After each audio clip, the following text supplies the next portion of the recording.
오늘 주신 말씀은 느헤미야서입니다. 느헤미야 1장 1절에서 11절까지의 말씀 함께 같이 공독하시겠습니다. 느헤미야 1장 1절에서 11절까지의 말씀입니다. 우리 한 절씩 교독하고 마지막 절 합독합니다. 1절입니다. 하갈의 아들 느헤미야의 말이라. 아닥사스다 왕 제20년 기슬루월에 내가 수산궁에 있는데 내 형제들 가운데 하나인 하나님과 두어 사람과 함께 유다에서 내게 일을 얻기로 내가 그 사로잡음을 면하고 남아있는 유다와 예루살렘 사람들의 형편을 보니 그들이 내게 이르되 사로잡힘을 면하고 남아있는 자들이 그 지방 거기에서 큰 환난을 당하고 능욕을 받으며 예루살렘 성은 허물어지고 성문들은 불탔다 하는지라. 내가 이 말을 듣고 앉아서 울고 수일 동안 슬퍼하며 하늘의 하나님 앞에 금식하며 기도하여 이르되 하늘의 하나님 여호와 크고 두려우신 하나님이여 주를 사랑하고 주의 계명을 지키는 자에게 언약을 지키시며 긍휼을 베푸시는 주여 간구하나이다. 내 종이 주의 종들인 이스라엘 자손을 위하여 기도하오며 우리 이스라엘 자손이 주의 경배한 죄를 자복하오니 그는 귀를 기울이시며 눈을 여기사 동행들을 부르시옵소서. 나와 내 아버지의 집이 범죄하여 주를 향하여 크게 악을 행하여 주께서 주의 종 모세에게 명령하신 계명과 율례와 규례를 지키지 아니하였나이다. 유대적인 주께서 주의 종 모세에게 명령하여 이르시되 만일 너희가 범죄하면 내가 너희를 여러 나라 가운데 흩을 것이요 만일 내게로 돌아와 내 계명을 지켜 행하면 너희 쫓긴 자가 하늘 끝에 있을지라도 내가 거기서부터 그들을 모아 내 이름을 두려고 택한 곳에 돌아오게 하리라 하신 말씀을 이제 청하건대 기억하옵소서. 너희들은 주께서 일찍이 큰 권능과 강한 손으로 구속하신 주의 종들이요 주의 백성이니이다. 함께 있습니다. 주여 구하오니 귀를 기울이사 종의 기도와 주의 이름을 경외하기를 기뻐하는 종들의 기도를 들으시고 오늘 종이 형통하여 이 사람들 앞에서 은혜를 입게 하옵소서 하였나니 그때 내가 왕의 술관원이 되었느니라. 아멘. 고맙고 감사하신 아버지 하나님, 오늘도 하나님 앞에 예배합니다. 저희 아버지 하나님, 이번 한 달간도 은혜로 살았음을 고백하며 매 순간이 하나님께 주신 선물임을 기억하고 그 안에서 하나님의 뜻을 분별하며 살아가기를 원합니다. 오늘 하나님 앞에 예배하며 귀한 예물을 구별하여 올려드립니다. 드린 예물 하나님 기뻐 받으시고 그 쓰임에 합당케 하시며 어려운 중에도 하나님 이것을 구별하여 올려드렸사오니 그의 마음들을 기억하시고 그들의 삶의 형편을 하나님께서 헤아려 주시어서 이 땅을 살아가는 날 동안에 여러 가지 어려움들과 근심과 걱정 가운데서 아버지 하나님이여 쓰러지고 무너지지 않게 하시고 끝내 이겨 아버지 하나님의 그 놀라우신 은혜를 고백하며 간증하는 복된 인생들이 되어질 수 있도록 길벗겨에 속한 모든 하나님의 백성들의 가정과 직장과 사업장 가운데 하나님께서 크신 은혜로 함께하여 주시옵소서. 오늘도 우리에게 주신 말씀을 묵상합니다. 아버지 하나님이여 이 말씀을 묵상할 때 우리의 마음을 뜨겁게 하시고 우리의 눈을 열어주시고 우리로 하여 결단하게 하시고 우리가 이 땅을 살아가는 동안 하나님의 사람으로 어찌 살아야 할지를 하나님 앞에 고민할 때에 주여 아버지는 우리에게 길을 열어주시고 또한 우리의 마음을 담대케 하여 주시옵소서. 모든 말씀 권하신 예수님의 이름으로 감사하며 기도드렸습니다. 아멘. 주신 말씀 잠시 묵상하신 갖도록 하겠습니다. 묵상하신 말씀 잠시 나누신 갖도록 하겠습니다. 오늘 주신 말씀은 느헤미야서 말씀인데요. 옛말에 이런 말이 있습니다. 여러분 자주 들었던 말일 텐데요. 나라가 어려울 때 영웅이 난다라는 그런 말 들어보셨죠? 예, 우리가 사자성어로는 난세 영웅이라는 그런 표현을 씁니다. 사전적으로 보자면 평화로울 때는 진가가 드러나지 않지만 전쟁 따위의 위기 상황이 발생했을 때 그 진가가 드러나 그 상황을 해결하는 인물이라고 하는 그런 의미를 가진 말, 난세 영웅. 우리에게 익숙한 난세 영웅 누가 있을까요? 여러분의 떠오르는 대표적으로 우리는 난세 영웅을 말하면 이순신 장군을 떠올리게 될 겁니다. 물론 난세에 영웅만 있는 것은 아니죠. 그와 반대되는 간신들도 득세합니다. 임진왜란 때 기준으로 보면 원균이라고 하는 인물이 이순신 장군과 대비되는 그러한 인물, 간신으로서 기억이 되고 있고요. 또 일제강점기 시대 우리가 을사오적이라고 부르는 그 5사람 중에 하나인 대표적인 인물, 매국노라고 부르는 이완용이라는 사람이 어떤 간신이라 그럴까요? 이게 대표적인 인물입니다. 그러나 돌이켜보고 생각해보면 영웅이라는 것 또는 간신이라는 것은 태어나는 것은 아니죠. 처음부터 영웅이 태어나는, 물론 그런 서사들 그런 어떤 신화들도 있습니다만, 보통은 영웅이든 간신이든 태어나는 것이 아니라 어떤 그 시대 속에서 만들어진다라고 할까요? 나타난다라고 할까요? 그렇게 좀 말씀드릴 수 있을 것 같아요. 독일의 극작가인 베르톨트 브레이트라는 사람이 이런 말을 남겼다고 합니다. 영웅이 없는 사회가 불행한 것이 아니라 영웅을 필요로 하는 사회가 불행한 사회이다. 맞는 말인 것 같아요. 예. 왜 영웅이 없지? 왜 영웅이 나타나지 않지? 이걸 구하는, 또는 그렇지 않아 영웅이 없어서 어떤 우리가 어렵다 이런 그런 시대보다는 영웅을 필요하지 않는 그런 사회가 좋은 것이죠. 예. 오히려 영웅을 자꾸 찾고 나타나기를 구하는 그런 사회는 그만큼 어렵고 힘든 사회라는 것일 텐데요. 그래서 그런 좀 질문을 드려봅니다. 지금 우리 사회는, 지금 우리가 살고 있는 이 사회는 영웅이 없는 그런 사회일까요? 아니면 영웅을 필요로 하는 그런 사회일까요? 이 질문을 전제로 해서 오늘 묵상하신 이 말씀을 좀 살펴보면요, 오늘 말씀도 바로 이 난세 영웅에 대한 기록을 담고 있습니다. 느헤미야서와 우리가 지난주에 살펴봤던 이 에스라서는 원래는 한 권입니다. 같은 책이에요. 그걸 좀 나눠놓은 것인데, 에스라서와 이 느헤미야서는 어떤 의미에서는 난세 영웅 열전이라고 할 수 있을 것 같아요. 어려운 시기를 살아갔던 어떤 영웅들의 이야기라고 말씀을 드릴 수 있을 것 같습니다. 좀 기억을 더듬어 보시면 이스라엘의 1차 포로 귀환을 이끌고 성전을 제거했던 수룹바벨이라고 하는 인물, 그리고 2차 포로 귀환의 지도자로서 이스라엘의 영적 개혁을 이끌었던 에스라는 당시 시대에 모두 난세의 영웅들이었습니다. 패망한 이스라엘, 모든 것들이 다 폐허가 된 그 예루살렘에 다시 돌아와서 아무것도 없는 그 상황에서 성전을 재건하고 또 신앙을 개혁해 나갔던 인물들이기에 영웅이라고 부르기에 손색이 없을 것이에요. 오늘 이 느헤미야서도 바로 그러한 이야기를 담고 있는데요. 일단 조금 살펴보면 1장에서 7장까지는 이제 이스라엘의 세 번째이자 마지막 포로 귀환을 주도했던 인물, 그가 느헤미야인데요. 그 느헤미야에 대한 기록을 담고 있습니다. 그리고 8장에서 13장까지는 다시 에스라가 중심이 되어서 어떤 영적 개혁과 부흥을 일으킨 그 이야기들이 기록되어 있습니다. 오늘 말씀은 느헤미야가 주인공인데요. 자, 느헤미야는 이 난세에 어떤 영웅이었을까를 한번 말씀을 통해서 우리가 좀 따라가 보면 좋겠습니다. 느헤미야서는 이렇게 시작이 되죠. 1절 말씀 보시면 하갈의 아들 느헤미야의 말이라 라는 표현입니다. 느헤미야의 말이라는 것을 통해서 오늘 이 느헤미야의 이야기라는 것을 볼 수 있는데요. 오늘 근데 이 느헤미야의 말이라고 하는 이 표현은 히브리어로는 이렇게 번역이 됩니다. 느헤미야의 행동들이라고 번역을 한다는 것입니다. 저는 이 번역이 좀 더 정확하다고 생각을 합니다. 느헤미야의 말이라는 게 틀렸다는 것이 아니라 이 느헤미야서는 느헤미야의 행동들을 기록하고 있다는 것이죠. 그런 의미에서 이 느헤미야서는 그가 행한 일을 기록한 행전이라고 할 수 있을 것입니다. 우리가 행전하면 사도행전이 떠오르죠. 사도들이 어떤 행적을 기록한 것이 사도행전인데, 마찬가지로 이 느헤미야서도 느헤미야가 어떤 일들을 어떻게 행했는지를 기록하고 있는 것인데요. 그런 의미에서 우리가 믿음의 삶에서 말은 중요합니다. 정말 중요한 것이에요. 그러나 믿음은 본질적으로 행동이 있는 삶이라는 것이죠.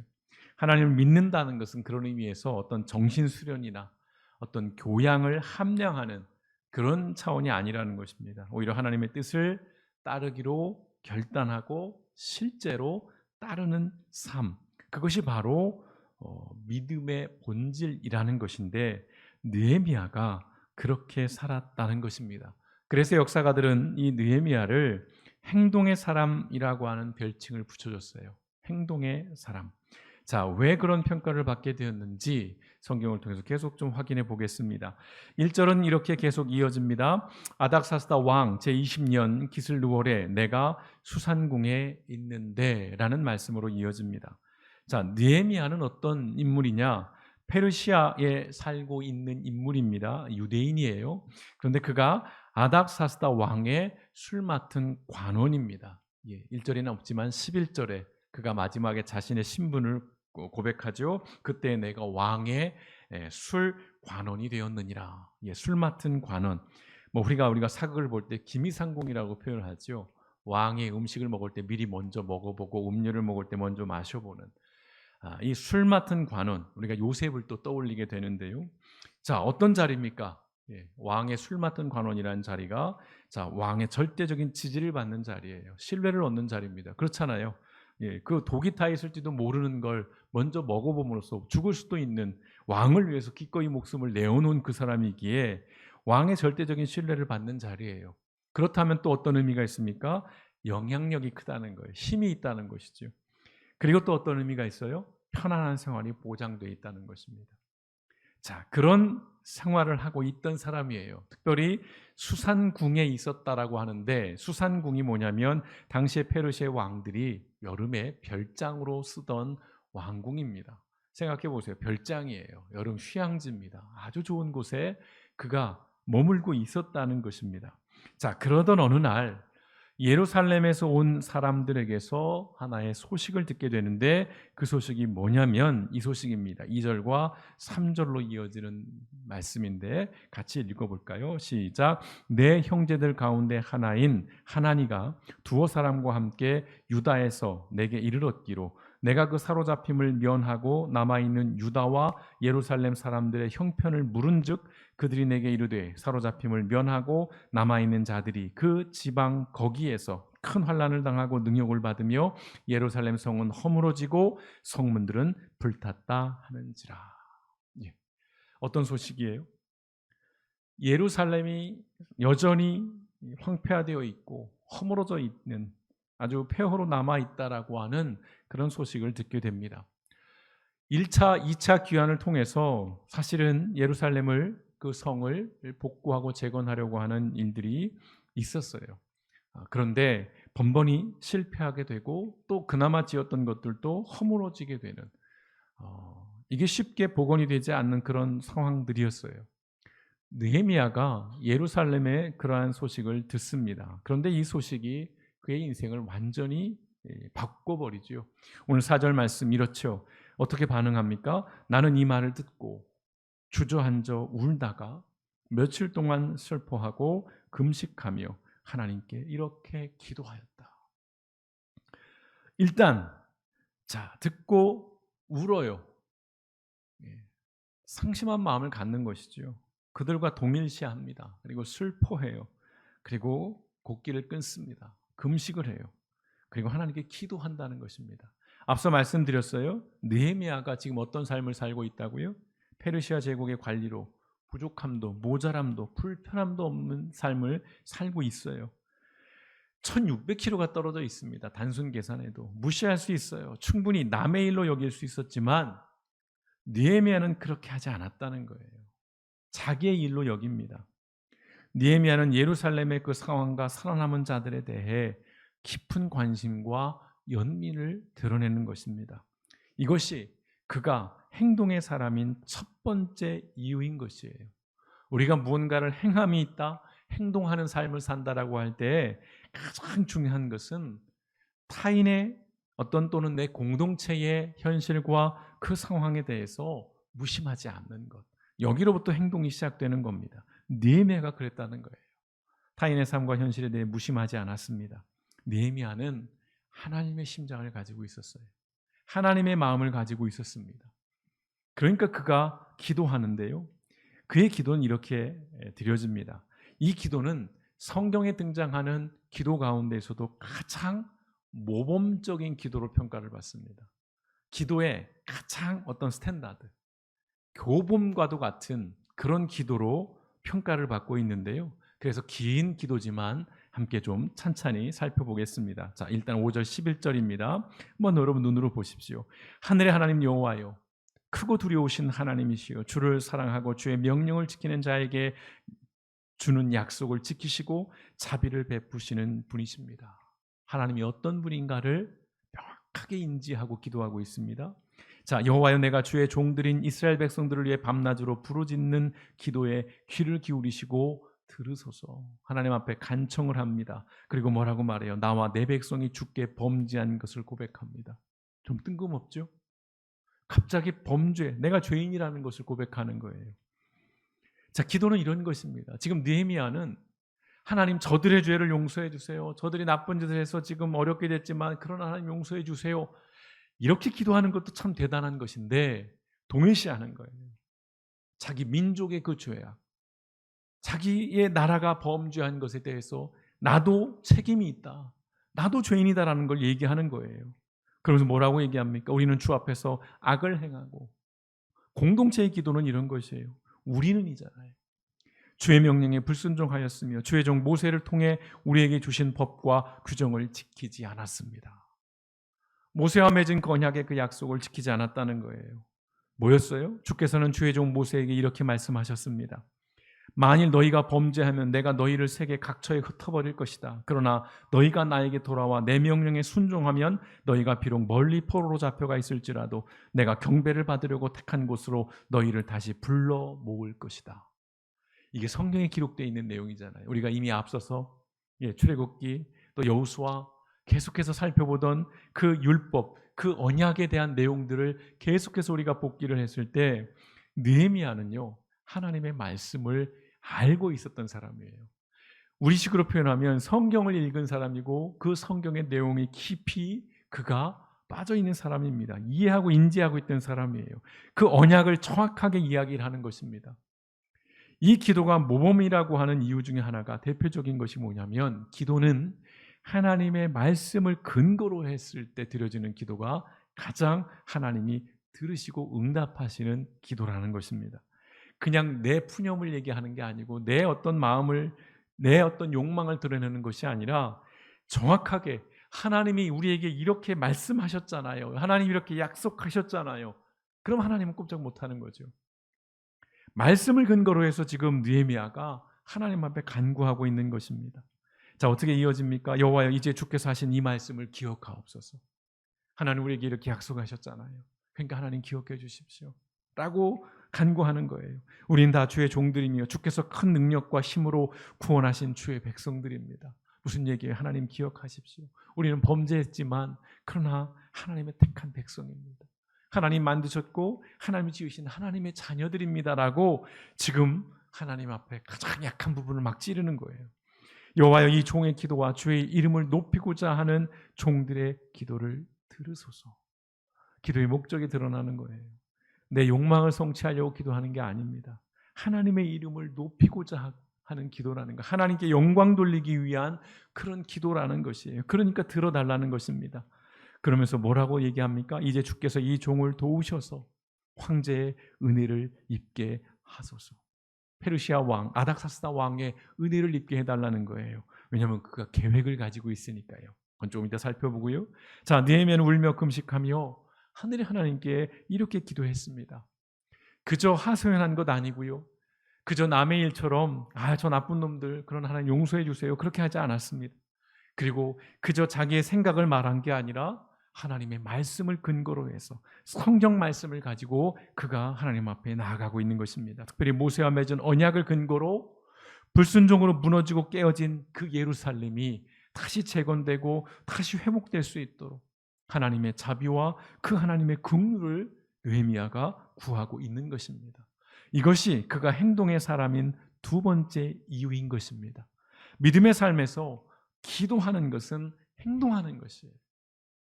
마음으로 정말 저들 불쌍하다, 안타깝다, 거기에 그치지 않았어요. 그가 한 건 기도하는 것입니다.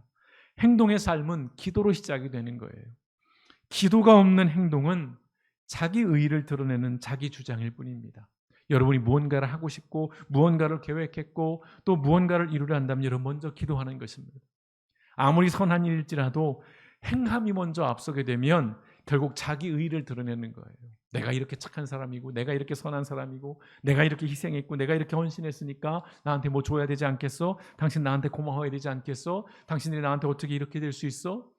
이런 어떤 자기 의의를 막아낼 수 있다는 거예요. 그나마. 하나님 앞에 기도하지 않고 행하는 사람은 반드시 교만해질 수밖에 없습니다. 그러니까요, 어떤 이들은 참 기도를 열심히 하긴 해요.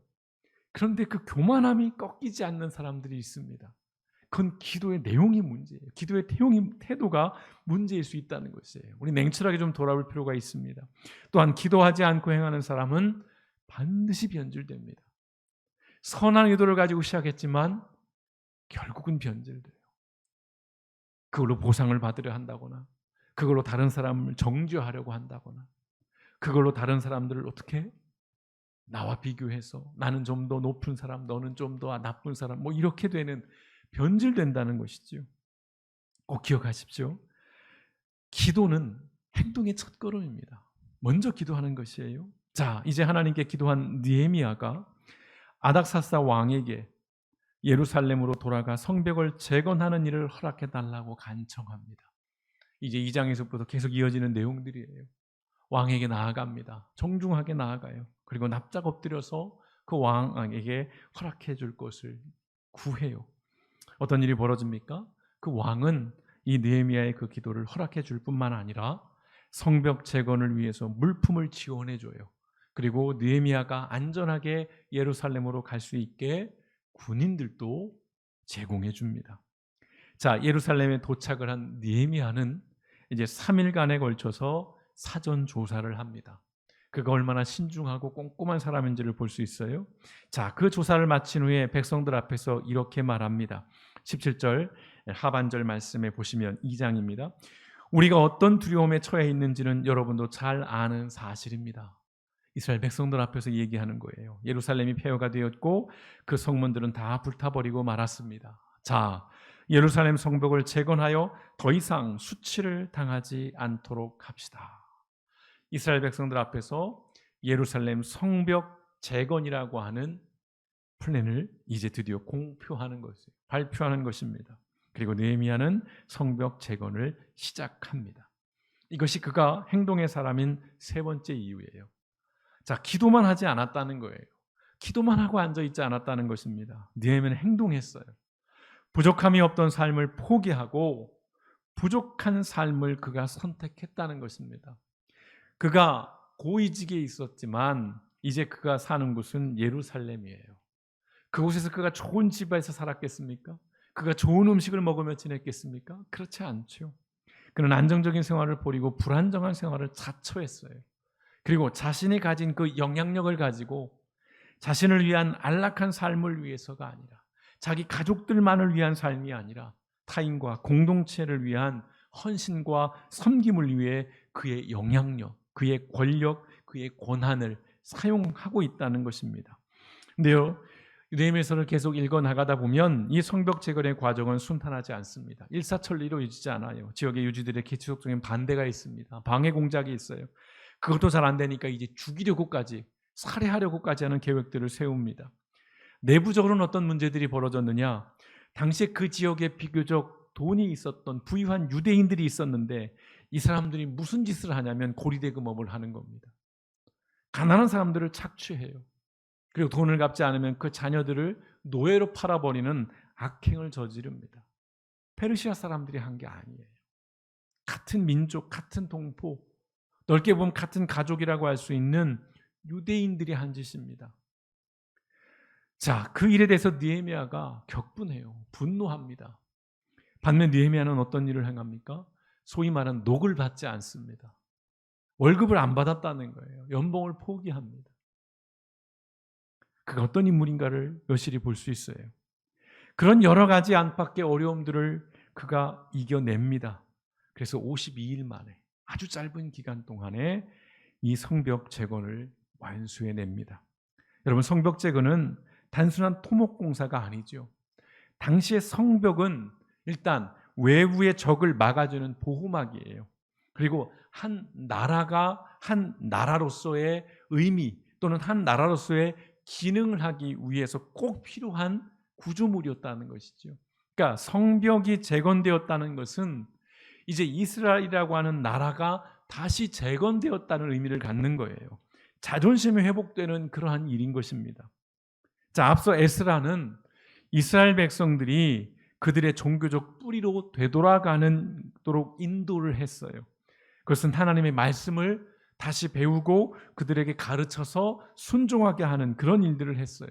자, 이제 느헤미야는 그의 신실한 믿음과 강한 의지를 가지고 예루살렘 사람들에게 그 성경에서 배운 하나님의 말씀을 일상의 삶에서 어떻게 구체적으로 적용하고 실천하는지를 행동으로 보여줬다는 것입니다. 성벽을 재건함으로써 하나님께서 허락하신 그 땅에서 하나님이 세우신 그 나라를 다시 재건하는 그러한 일을 이 성벽 재건이라는 걸 통해서 느헤미야가 보여주고 있는 것입니다. 다시 말씀드려요. 페르시아 왕궁의 안락한 삶을 포기하고 자신이 가진 영향력을 성벽 재건이라고 하는 그 선한 일에 그가 사용했습니다. 그 결과로서 성벽과 함께 완전히 무너져 내렸던 이스라엘 민족의 자긍심과 국가로서의 자부심을 다시 회복시켰다는 것입니다. 물론 가야 할 길은 아직 멀지만 그 시작을 알렸다는 것, 그것이 중요한 것이죠. 느헤미야는 그 이름대로 살았던 사람입니다. 느헤미야라고 하는 그 이름의 뜻이 뭐냐? 하나님의 위로입니다. 하나님이 위로하신다라는 뜻을 가지고 있어요. 느헤미야는 그 이름값을 하며 살았다는 것이죠. 이스라엘 백성들 모든 것이 폐허가 되었고 모든 것을 잃어버렸던, 그래서 그들에겐 아무것도 남아있지 않던 그들에게 하나님의 위로를 전해준 인물이라는 것이죠. 여러분, 이 땅의 교회와 그리스도인들도 마찬가지입니다. 이 땅에 존재하는 교회와 우리 믿음의 사람들이 살아가는 여러 가지 이유 가운데 가장 중요한 것은 뭐냐? 타인과 공동체 안에서 하나님의 위로와 위안을 전하는 삶을 살아야 한다는 것입니다. 그것이 우리의 존재의 이유예요. 이것이 복음의 삶입니다.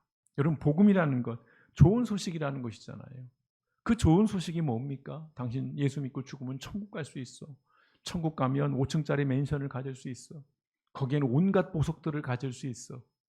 예, 그것도 물론 좋은 소식입니다만은 더 앞서서 우리에게 필요한 소식은 뭡니까? 무너지고 넘어지고 쓰러진 이들에게 하나님의 이 위로와 하나님의 위안을 전하는 것입니다. 당신 하나님께서 다시 일으켜 세워주시오. 당신 다시 시작할 수 있어. 당신 일어설 수 있고, 지금 어려움을 겪지만 하나님께서는 이 어려움을 통해서 당신에게 놀라운 것을 준비하셨어. 포기하지 마. 끝까지 하나님 앞에 살아가는 일들을 멈추지 마. 이러한 삶들을, 이러한 이야기들을, 이러한 것들을 보여주고 증거하고 또 함께 나누는 것, 그것이 진정한 복음의 삶인 것이죠. 그것이 우리가 존재하는 이유인 것입니다. 교회가 존재하지만 오히려 욕만 계속 먹고 있고, 그리스도인들이 존재하지만 오히려 위선자라는 욕을 먹는 이 안타까운 현실을 우리는 냉정하게 돌아봐야 하는 것입니다. 느헤미야가 어떤 삶을 살았는지, 그의 이름값을 어떻게 증명하며 살았는지를 우린 다시금 묵상해야 한다는 것입니다. 어려운 말씀을 드립니다. 우리나라의 성벽이 곳곳에서 무너지고 있습니다. 대한민국이라는, 또한 대한민국 국민이라는 자부심과 자긍심이 곳곳에서 허물어지고 있습니다. 반헌법적인 일들이 아무렇지도 않게 벌어지고 있습니다. 반민주적인 일들이 당당하게 자행되고 있습니다. 법은 무시당하고 불법과 무법이 득세하는 그러한 현실을 우리는 보고 있습니다. 국가적인 재난과 비극 앞에 누구도 책임지는 사람이 없는 현실을 우리는 보고 있습니다. 역사는 끊임없이 퇴행을 거듭하고 있습니다. 경제는 심각한 위기 상황인데 언론만 보면 우리나라는 태평성대입니다. 자유를 강조하면서 자유를 억압합니다. 안보와 안전을 주장하면서 전쟁 위기를 조장합니다. 상식적이지 않은 일들이 일상이 되어가고 있습니다. 제가 더 구체적인 말씀을 드리지는 않겠습니다. 어떤 일들이 벌어지고 있는지 자칫 구체적으로 말씀드려봐야 또 그것이 오해를 낳게 되어서 이렇게 말씀을 드리는 것입니다. 이런 퇴항과 위기 시대에 교회와 그리스도인이 필요하다는 것입니다. 교회는 우리 사회의 무너진 성벽을 재건하는 일을 해야 한다는 것입니다. 앞서서는 그 성벽이 무너지는 것을 막아야 한다는 것이에요. 그러나 현실은 어떻습니까? 그 성벽을 허무는 일에 오히려 앞장을 서고 있습니다. 그것이 좀 안타깝고 그것이 개인적으로는 좀 분노하게 됩니다. 우리 느헤미야가 그랬던 것처럼 하늘의 하나님께 기도해야 한다는 것입니다. 우리 사회에서 무너지고 깨어진 곳이 재건되고 회복될 수 있도록 우리는 행동해야 한다는 것입니다. 교회 얘기니까 이건 좀 더 직접적으로 이야기를 하겠습니다. 무너지고 깨어진 곳을 재건하고 회복해야 할 한국 교회가 그나마 그 가지고 있는 힘과 그 영향력을 가지고 하는 일이 뭡니까? 단적으로 이렇게 표현할 수 있습니다. 지금 한국 교회가 관심을 기울이는 것이 뭔지 아십니까? 좌파를 축출하고 빨갱이를 죽이자, 공산당을 괴멸시키자라는 목소리만 교회들이 내고 있습니다. 목사님, 어느 교회가 그런가요? 여러분, 교회 단톡방 조심하십시오. 교회 안에서 운영하는 그 단톡방들을 조심하십시오. 그 안에서 어떤 이야기들이 수없이 펼쳐지고 있는지를 여러분 정말 조심하십시오. 교인들이 모인 그 단톡방에서 하는 얘기들이 이런 얘기들이에요. 좌파를 축출하자, 빨갱이를 죽이자.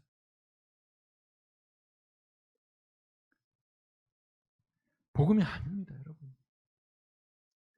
이런 이야기만 하고 있으면 교회는, 그리스도인은 세상의 소망이 될 수가 없습니다.